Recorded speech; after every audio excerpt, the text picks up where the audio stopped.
Merry Meetings. Today's reading starts off with a goddess card.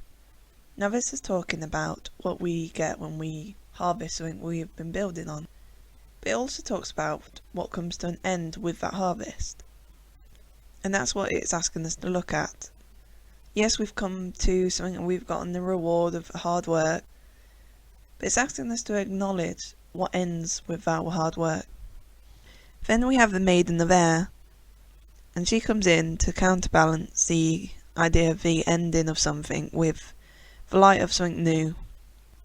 Now this light might be small at the moment, but it is going to build.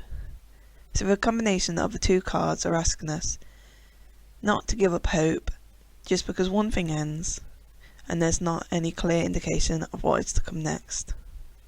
Then we have the Summerlands card, and that talks to us about how things do change.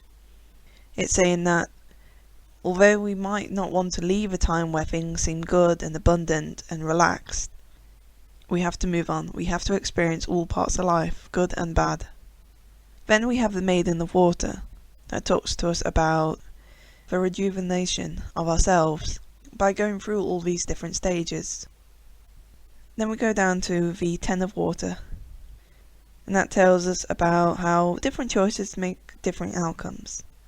But we have to come to an end of one situation in order to make a choice into where we go on to next.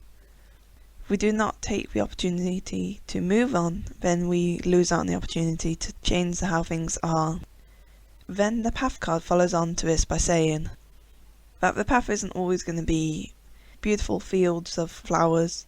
Sometimes we're going to have to go through darker parts. But that's what builds us as an individual. We cannot have the light without the dark. But we can learn to love the light more, having gone through a dark part of our life. Then the Ten of Fire comes in to say, and no matter how dark things get, there's always going to be a light somewhere. We might not be able to see it, but if we reach out, we will be able to feel that it's there.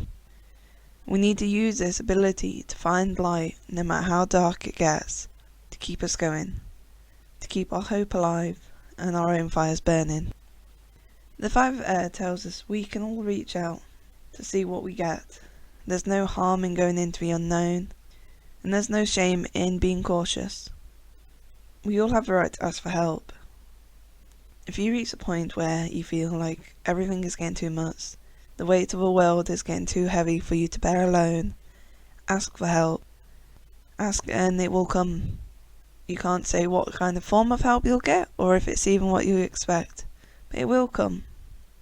All you have to do is ask.